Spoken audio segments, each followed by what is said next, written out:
What's up guys, my name is Craig101 and welcome to another Warthunder mobile tank guide. This is a series where I go into great detail of all the important stats, information and extra analysis of a tank in a platoon, and towards the end I share my trusted strategies that I use to attain great results. And with that we begin today's tank guide on the Desert Warrior.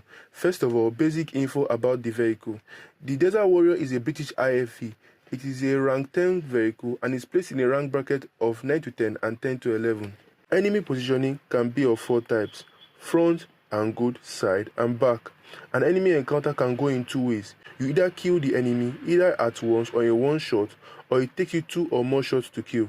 In this case, I recommend you aim for the gunner, who is located in the turret, to prevent him from shooting back at you. So the format will be potential one-shot areas in green and the gunner position in yellow for 2-shot situations. Now we move to extra analysis. For front, as you can see, it is a 3-man crew. As you can probably tell, it is a lightly armored vehicle. Shooting the exact same place is very effective. For front, aim general area here. For side, aim general area here. Or even better here for a guaranteed armorer. For angled, aim general area here. Or even better here for a guaranteed armorer. And for back, aim general area here. And even better here for a guaranteed armorer. The reason I'm saying general area is because in most cases, you get a one-shot if you hit the general area, but there are times when misplaced shots can be soaked by the engine, potentially leaving you vulnerable, so be careful. Vehicle traits: very fast at 75 km an hour, also a very fast reverse speed at 75 km an hour, a good turret traverse speed which allows you to engage different targets if needed, mid to high agility when responding to situation, relatively low armor protection, very good shells. Its shells are good as long as you know where to hit. I suggest these two. For the ATGM ammo, these two are good, but I recommend this. Use case and extra info. It can be bought out first to capture but not hold points, as its low armor protection coupled with the fact that it has a very good reverse speed. It just makes more sense to back off after capturing points.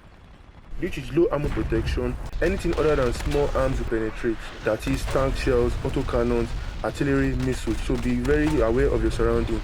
It can be used in open areas, but even better in places with buildings due to your good reverse speed and agility, allowing you to move in and out of cover. It can utilize its peak tactics very well due to its good reverse speed.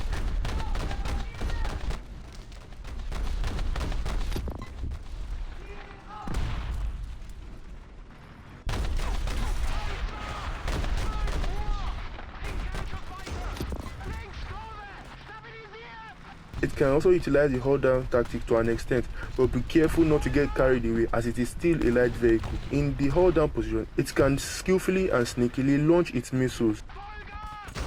Smoke launchers are available to this vehicle for concealment and repair.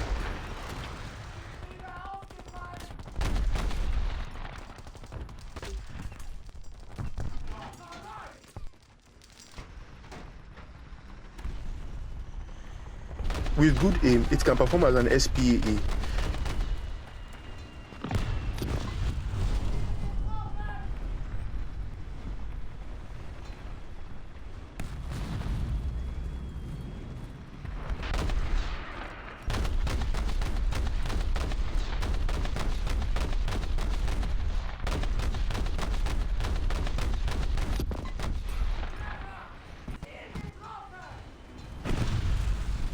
It is a very agile vehicle, allowing for quick response when needed.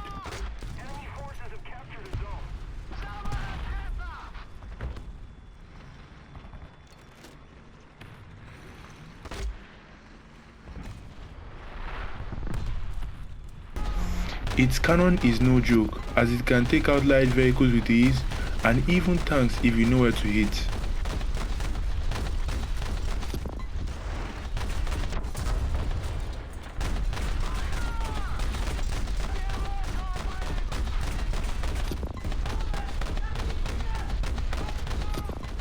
Obvious stuff. It is best used from strategic locations and taking out enemies from range.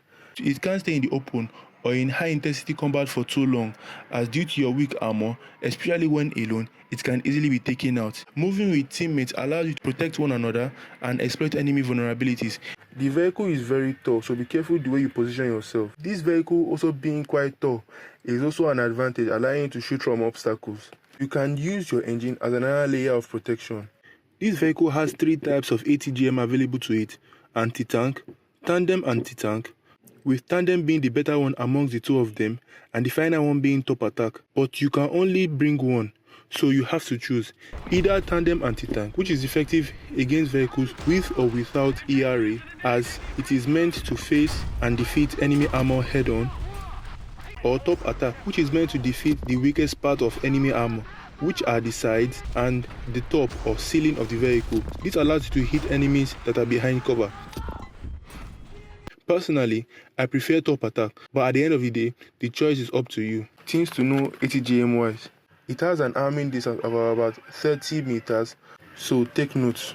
You have to ensure teammates are not in the way when firing, as it can trigger the missile too early, potentially foiling an attack, leaving you vulnerable.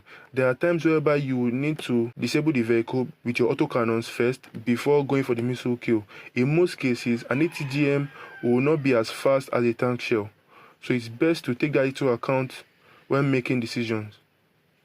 Be careful when using the ATGM pod, as if hit will explode, killing you instantly. How do you play this vehicle? Well, as we have already said, it is a vehicle with low armor protection. However, it is very nimble, which allows you to get into and out of fights. Your best bet is to move together with your teammates for security and protection in numbers. You will handle enemy light vehicles, while your teammate will handle bigger threats. You can also handle bigger threats thanks to the ATGM available to this vehicle. You can also just harass bigger threats by disabling barrels and tracks for your teammates to get easier kills. I highly advise that you utilize the tactics shown in this video, with my main message being hit and run tactics, as that is the best way for light vehicles to survive. There we go, that wraps up for this tank guide. As for my thoughts on this vehicle, I personally really enjoy this vehicle. It's a very good vehicle. Its shells may not be as powerful as other IFEs in the game, but still very valuable if used well. And not forgetting the ATGM, which can do some serious damage. Another advantage that this IFE has, its ATGM is fixed in the deployed position. You don't have to wait for it to first deploy before being able to fire, which is one of the things I really like about it. I really enjoy playing it, and it's one of my favorite IFEs to play. These are just my opinions on the Desert Warrior. I would love to hear what you guys think about it in the comments below. Like I always say, I'm letting you guys guide this series, so please let me know in the comments which vehicle you want me to cover next. If you enjoy it, a like rating is always appreciated. Please don't forget to subscribe if you haven't already. I'll talk to you guys next time.